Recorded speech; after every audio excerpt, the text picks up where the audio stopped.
વાર તહેવાર અને પ્રસંગો તો કેટલા બધા આવે છે, તો આપણે બનાવશું આજે ઘરની વસ્તુમાંથી સહેલી રીતના 10 મિનિટમાં મીઠાઈ, અને એવી મીઠાઈ કે તમે ગમે ત્યાં લઈ પણ જઈ શકો અને ભાઈને, ઘરમાં બહેનોને બધાને તમે ખવડાવી પણ શકો, ઘરના બધા મેમ્બરને. તહેવારોની સસ્તામાં મીઠાઈ સરસ રીતના આટલી બધી ઓછા ખર્ચામાં બનાવી આપણા ઘરમાં. ચાલો મારી સાથે મારા રસોડામાં.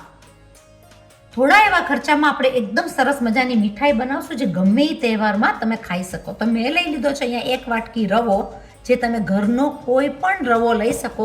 આપણે એને કરી નાખશું ગ્રાઇન્ડ અને કરી નાખશું પાવડર ફોર્મમાં. આપણે બનાવશું સરસ મજાની મીઠાઈ જે તૈયાર થશે રવાથી.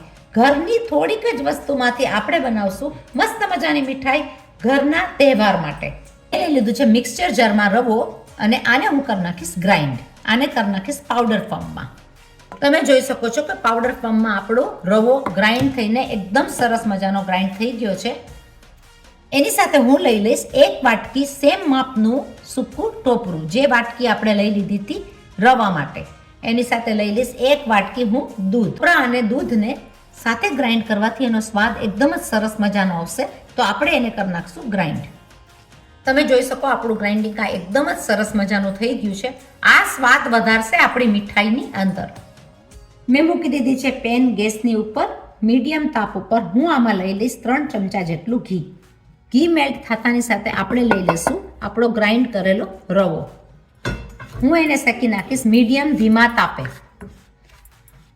મીડિયમ ધીમા તાપે રવો શેકાતા આપણે એને ધોળો નથી રાખવાનો, એટલે આપણે એને એટલીસ્ટ 5 થી 6 મિનિટ હલાવતા રહીશું, જેથી કરીને રવો ફૂલી જાય, ડબલ ધ સાઇઝ થઈ જશે અને દાણેદાર રવાની મીઠાઈ એકદમ જ સરસ થશે. 2 કે 3 મિનિટ શેકાતા આપણી રવાનો કલર આ પ્રમાણે હશે. આપણને જોઈએ છે થોડો બ્રાઉન કલરમાં, અને આપણો રવો ફૂલીને થઈ જાય ડબલ, તો આપણે એને ધીમે ધીમે શેકતા જશું. આ મીઠાઈની અંદર ઘીનું પ્રમાણ વધારે જાતું નથી અને ઘીનું પ્રમાણ વધારે જોતું પણ નથી, પણ કોઈ પણ તહેવારમાં આ મીઠાઈ તરત જ બની જતી હોય છે.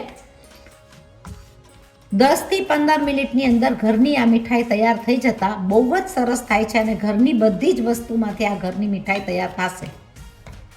જ્યારે આપણો રવો આ કલરમાં ફેરવાઈ જાય ત્યારે સમજી લેવો કે રવો સરસ મજાનો ફૂલીને ડબલ થઈ ગયો છે અને કૂક પણ સરસ થઈ ગયો છે.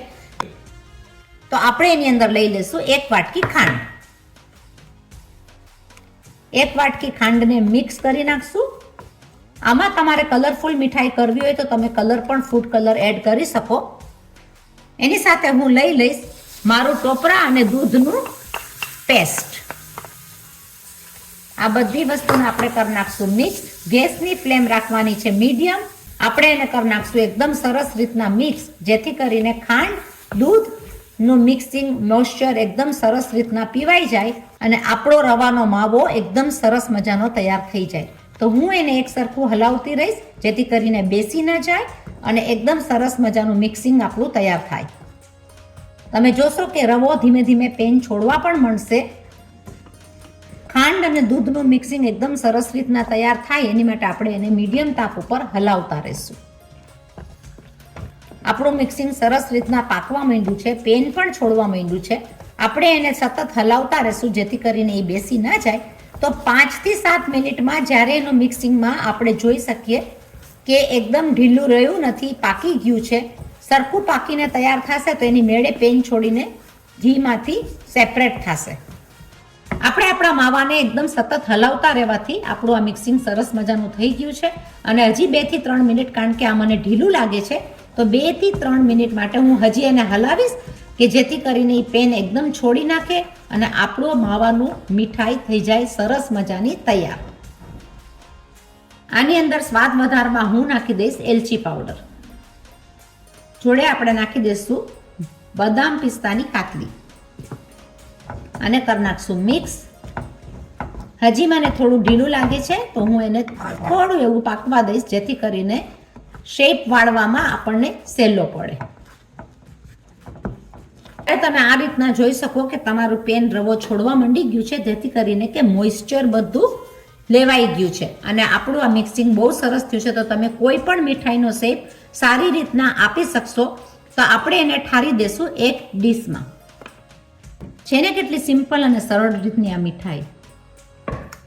આને બાઇન્ડિંગ દેવા માટે હું લઈ લઈશ 3 થી 4 ચમચા મિલ્ક પાવડર.